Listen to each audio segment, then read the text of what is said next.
ఇంకా చనిపోయాక మనం ఇక మళ్ళీ బ్రతకము, దేవుడి దగ్గర సమాధానం చెప్పే రోజు లేదు అని అనుకోవటమే మనిషి పతనానికి, మనిషి మార్గభ్రష్టత్వానికి, మనిషి అహంకారానికి, మనిషి రాక్షసత్వానికి పరాకాష్ట. కాబట్టి ప్రవక్తలకి చూపించాడు. అర్థమవుతుందా?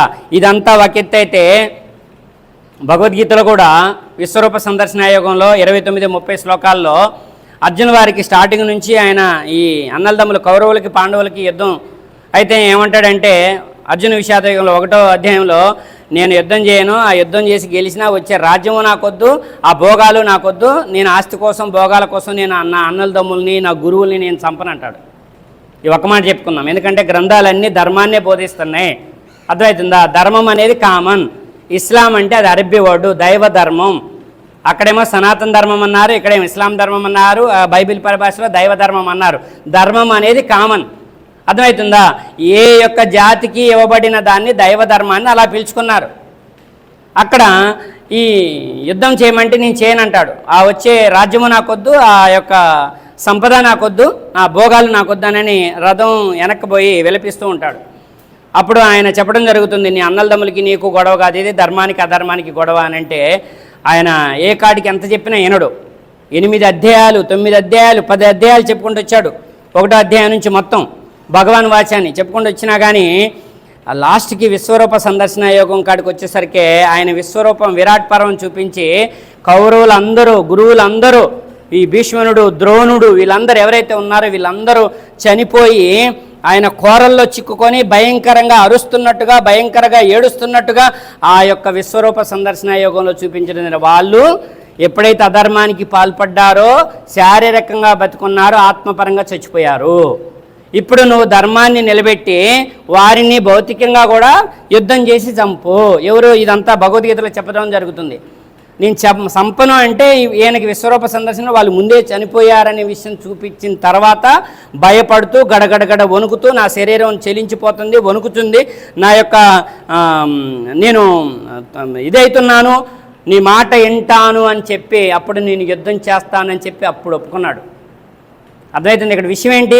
కౌరవులందరూ యాక్చువల్గా యుద్ధరంగంలో బతుకున్నారు. వాళ్ళు అర్థమవుతుందా? యుద్ధరంగంలో బతుకున్నా కానీ ఇగో చనిపోయారు అని చెప్పి విశ్వరూప సందర్శనంలో పరలోకంలో జరిగే సంఘటనని చూపించిన తర్వాతనే అర్జునుడు కూడా యుద్ధానికి సిద్ధపడిపోయాడు. లేకుంటే అప్పటిదాకా నాకు వద్దు, ఈ సంపద వద్దు, నాకు అన్నలదమ్ములతో గొడవ వద్దు, నేను చంపనన్నాడు. ఇప్పుడు ఏమైంది చెప్పండి ఒకసారి. ఇబ్రహీం గారి కాలంలో పక్షులకి మాంసం ముద్దలు చేసిన పక్షులకి ప్రాణం పోయటం జరిగింది. ఎందుకో చనిపోయిన వాళ్ళని లేపుతాడు దైవం అని చూపించడానికి. ఉజైర్ అలైహిస్సలాం కాలంలో ఆయన గాడిదని లేపడం జరిగింది, ఆయన 100 సంవత్సరాలు నిద్రపుచ్చడం జరిగింది. ఇంకా ముహమ్మద్ సల్లల్లాహు గారి కాలంలో ఆయన శరీరంతో సహా మక్కా నుంచి జెరూసలేం తీసుకెళ్ళి, జెరూసలేం నుంచి 7 ఆకాశాలపైకి తీసుకెళ్ళి స్వర్గ నరకాలని చూపించడం జరిగింది. స్వర్గంలో ఎలాంటి వాళ్ళు ఉన్నారు, ఎలాంటి పుణ్యాత్ములు ఉన్నారు, నరకంలో ఎలాంటి దుర్మార్గులు ఉన్నారు, ఏ పాపానికి ఏ శిక్ష అని చూపించడం జరిగింది. అలాగే భగవద్గీత ప్రకారం కూడా కౌరవులకి, పాండవులకి, ధర్మానికి అధర్మానికి వాళ్ళు ముందుగా వాళ్ళు చనిపోయిన విషయాన్ని పరలోకంలో చూపించి వాళ్ళకి శిక్షలు వేస్తున్న విషయాన్ని చూపించినప్పుడు మాత్రమే ఈయన సెటరేట్ అయిపోయి యుద్ధానికి సిద్ధపడిపోయాడు. దీని ప్రకారం గ్రంథాలన్నీ పరలోకం ఉంది అని గట్టిగా చెప్తున్నాయి. మనం దేవుడు లేడు, పరలోకం లేదు అని అంటే ఈ లోకమే ఒక నిదర్శనం, ఒక సూచన. ఈ లోకం ఎలా నడుస్తుంది, ఈ లోకాన్ని ఎవరు పుట్టించారు, దీని వెనక ఎలాంటి శక్తి ఉంది, ఏ సైన్స్ చెప్పలేనటువంటి విషయాలు. ఇంత పెద్ద లోకంలో మానవుడు ఒక్కడే గొప్పవాడిగా ఎందుకున్నాడు, ఆ గొప్పతనం ఇచ్చింది ఎవరు అనే విషయం బుద్ధి జ్ఞానాలున్న మానవుడు ఆలోచించకపోతే అతను రాక్షసుడు కాదు చెప్పడం జరుగుతుంది. క్రూర మృగాలు కాదు, వాటికంటే దిగజారిపోయాడు. క్రూర మృగాలు కూడా కలిసి ఉంటాయి. అర్థమవుతుందా? ఇవాళ ఈ యొక్క కాలం ఎలాంటి కాలం అంటే పులులు ఏదో 1-2 కొట్లాడుకుంటాయి. అర్థమవుతుందా? సింహాలు కలిసి ఉంటాయి. అర్థమవుతుందా? తోడేలు కలిసి ఉంటాయి.